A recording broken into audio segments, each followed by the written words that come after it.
কৰিব আপোনাৰ সমষ্টিত 10,000 টকাৰ চেক পাইছে না নাই কমেন্ট কৰি জনাই দিব। ৰেশন কাৰ্ডৰ নতুনকৈ আবেদন প্ৰক্ৰিয়া আৰম্ভ হৈছে।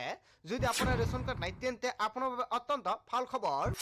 যদি আপুনি চৰকাৰী ঘৰত জিঅ' কৰিছে, চৰকাৰী ঘৰত প্ৰথম কিছু টকা সোমাব আপোনাৰ বেংক একাউণ্টত। পিএম কিষাণৰ প্ৰতিজন হিতাধিকাৰীৰ বাবে ভাল খবৰ, নতুনকৈ কৰিব পাৰিব আবেদন। লগতে কেইবাটাও ৰাজনৈতিক খবৰৰ লগতে অৰাজনৈতিক খবৰ যুগুত কৰা হৈছে আজিৰ দিনটোত। গোটেই অসম তথা ভাৰতৰ বিভিন্ন প্ৰান্তৰ পৰা যুগুত হৈছে কেইবাটাও ডাঙৰ খবৰ। এনেবোৰ খবৰ নিতেও পাই থাকিবলৈ চেনেলটি ছাবস্ক্ৰাইব কৰি ভিডিঅ'ত এটা লাইক কৰিবলৈ নাপাহৰিব। আজিৰ আমাৰ প্ৰথম খুবেই গুৰুত্বপূৰ্ণ খবৰ হৈছে অসমবাসীৰ বাবে এটা ডাঙৰ খবৰ। ৰাজ্যৰ লাখ লাখ অৰুণোদয় হিতাধিকাৰীৰ বাবে ডাঙৰ খবৰ আহি পৰিছে। মাত্ৰ 700 টকাতে লাভ কৰিব ৰন্ধন গেছ।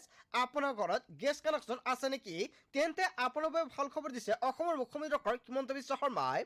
পূৰণ কৰক মুখ্যমন্ত্ৰী সুলভ ইন্ধন আঁচনিৰ প্ৰপত্ৰ। যদি আপুনি এতিয়ালৈকে সুলভ ইন্ধন আঁচনিৰ প্ৰপত্ৰটো পূৰণ কৰা নাই, অতি শীঘ্ৰে পূৰণ কৰক। আজি সংগ্ৰহ কৰি লওক আপুনি প্ৰপত্ৰ সংগ্ৰহ কৰি আপুনি পূৰণ কৰক। মুখ্যমন্ত্ৰী সুলভ ইন্ধন আঁচনিৰ অধীনত 700 টকাতে লাভ কৰিব গেছ চিলিণ্ডাৰ।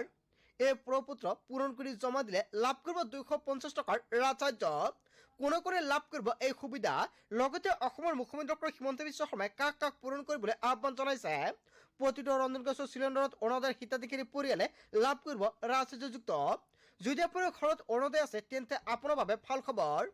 প্ৰতিটো ৰন্ধন গেছৰ চিলিণ্ডাৰত অৰুণোদয় হিতাধিকাৰী পৰিয়ালে লাভ কৰিব এই ৰাজসাহায্য। ৰেচন কাৰ্ড থকা প্ৰতিটো পৰিয়ালে লাভ কৰিব এই সুবিধা। আপোনাৰ ঘৰত ৰেচন কাৰ্ড আছে নেকি? তেন্তে আপোনাৰ বাবে ভাল খবৰ আহি পৰিছে বা সোণালী সুযোগ আহি পৰিছে। ইয়াৰ বাবে আপোনাৰ আধাৰ কাৰ্ডৰ নম্বৰটো সন্নিৱিষ্ট কৰিব লাগিব। পঞ্জীয়নভুক্ত মোবাইল নম্বৰটো দিব লাগিব। অৰুণোদয় হিতাধিকাৰীৰ নাম আৰু অৰুণোদয় আইডি শুদ্ধভাৱে দিব লাগিব। প্ৰপত্ৰ পূৰণ কৰি দিলে লাভ কৰিব 250 টকাৰ ৰাজসাহায্য। কেৱল প্ৰপত্ৰ পূৰণ কৰিলে নহ'ব, কোনে কোনে এই প্ৰপত্ৰটো পূৰণ কৰিব পাৰিব নিশ্চয় জনাই দিম। পলম নকৰি আজি আপুনি সংগ্ৰহ কৰক এই প্ৰপত্ৰ। তেনে ক্ষেত্ৰত বলক সম্পূৰ্ণকৈ জনাই দিওঁ কোনে কোনে এই প্ৰপত্ৰ পূৰণ কৰিব পাৰিব।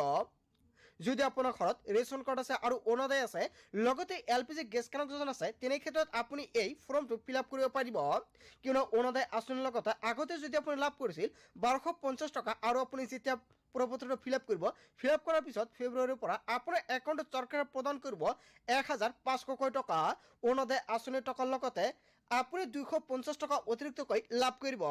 যদি আপোনাৰ ঘৰত ৰন্ধন গেছ আছে আৰু ৰেচন কাৰ্ড আছে আৰু অৰুণোদয় আছে, তেনে ক্ষেত্ৰত এই প্ৰপত্ৰটো আপুনি ফিল আপ কৰিব